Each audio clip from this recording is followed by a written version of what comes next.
Сары май кез келген адамның күнделікті рационының ажырамас бөлігі. Сары майдағы холестериннен қорқып, оны өсімдік майларымен алмастырған жандар неден құр қалады? Сары майдың пайдасы қандай? Күш-қуат. Сары май сүт майының концентраты болып табылады.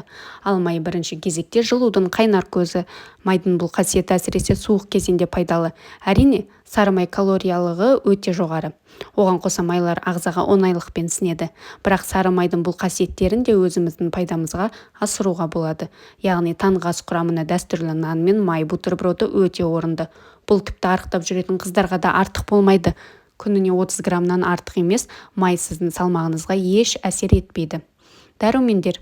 Сары майдағы А, Д, Е, К дәрумендері терінің жұмсақтығы, шаштың әдемілігі мен тырнақтың саулығына үлкен әсер етеді. Мысалға айтсақ, А дәрумені майлардың арасында тек осы сары майда бар. Күніне желенген 50 грамм май көз бен сүйек саулығына кепіл бола алады. Иммунитетті жақсартатын майды суық маусымда 60-70 граммға дейін көбейткен дұрыс.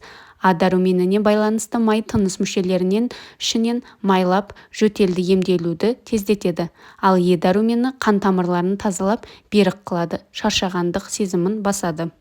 Көңіл-күй. Бәрімізде шоколад құрамында бақыт гормоны серотонин бар екендігін білеміз. Алайда бұл гормон сары май құрамында да бар екендігін біле бермейміз. Серотонин тек көңіл-күйді көтеріп қана қоймай, ұйқыны реттеп, ауру сезімін, аштықты баса алады. Ми жұмысы. Сүттің майлары адам ағзасындағы жасушалар алмасуы үшін өте маңызды. Бұндай қосылыстар әсіресе мида көп. Сары майдан толықтай бас тарту ми жұмысындағы қиындықтарға әкеле алады. Бұл ақыл мен ой-өріске зиянын тигізуі мүмкін. Холестерин. Холестерин ұғымын бұрыннан бері денсаулыққа зияны бар зат деп санаймыз. Бірақ қажетті мөлшерде холестерин ағзамызға өте қажет. Ағзаның холестериндегі қажеттілігін басу үшін сары майды күніне 30 грамм шамасында қабылдау керек.